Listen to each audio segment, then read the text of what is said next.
Mein Gott! Von mir nie. Did you hear about the house that fell into a hole? Picture this, right? It's World War II, and this German bomber pilot is flying towards Belfast. But he gets lost, right? And he ends up flying over Pennyburn. I don't know, maybe he got his Luftwaffe license out of a monkey bag or something anyway, right? So, the Allies, right? They see this plane, and they think he's up to no good, so they decide to shoot him down. Now imagine you're the German pilot, what do? Do you think, maybe I shall go and have some tea and biscuits with these fellows? You must teach me how to speak Derry. Okay, repeat after me. Do you have a sausage roll, Bap? Do you have a sausage roll, Bap? Are you going down to the golden teapot? Are you going down to the golden teapot? Does he what? He drops a great big bomb right over the estate where I was living, turned the whole thing into dust.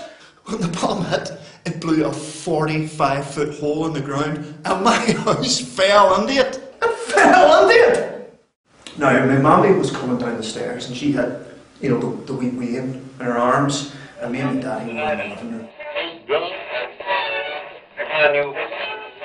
Now, we were all after a big feed of lovely sandwiches, leftover Easter sandwiches. Now, we didn't have any pudding, right, because you couldn't get sweets in them days. But Mommy had managed to get real butter for the bread.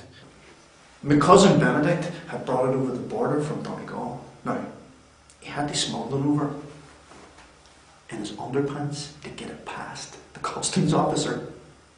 His underpants, mind you! Now, most of it was alright, but some of it sort of melted and started running down his leg. No. Officer, I just have a wee bladder problem. Anyway, Mommy was with the wee Wayne who was bawling her eyes out, and Daddy was shouting at us all, get under the table, and the air raid siren's going off louder than the Wayne is, and eventually, boom!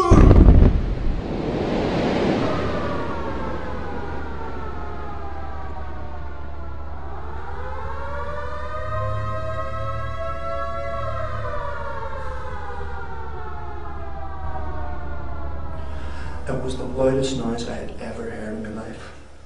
The glass of every window in the house shattered, and my daddy was sucked out across the street and into the wall of the corner bar.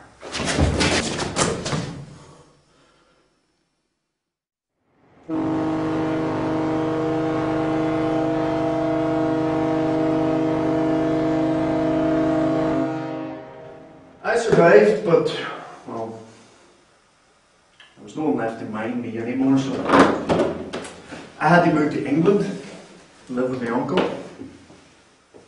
They all speak weird over there, and nobody laughs as much, so it's not that nice. And then I started to speak weird too. When I was at school, people used to say to me, "Go home, Paddy. That's not my name." Whenever I would come back to Derry to visit during the summer, people would say I sounded like a Brit. So who am I now? Where do I belong? Do you know? Someday I'm gonna write the story of my life. I love you. You belong to me. Oh, Violet, you are my wee foil folly. I'm sorry I'm late. Oh. My brother's locked me in the shed again. But I'm getting wise. What did you do with the door? I threw it over the wall. What are you smoking? A pasha. But they smell like camel dung. Oh, come on. Don't you know the war is over? Violet! Violet! Violet! Violet! Violet!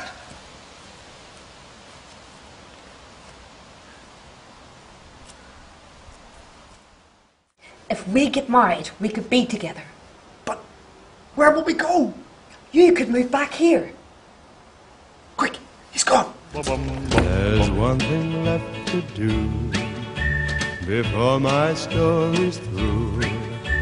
I've got to take you for my wife, so the story of my life can start and end, and start and end, and start and end with you.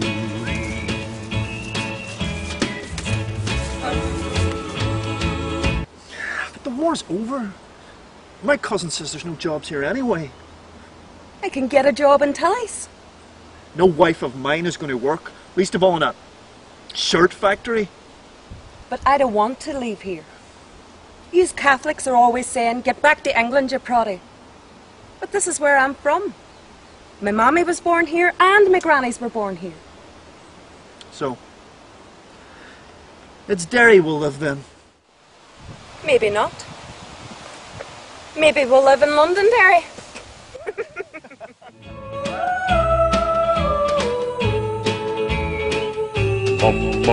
The sorrow when our love was breaking up, the memory of a broken heart, and later on the joy of making up, never, never more to part. There's one thing left to do before my story's through.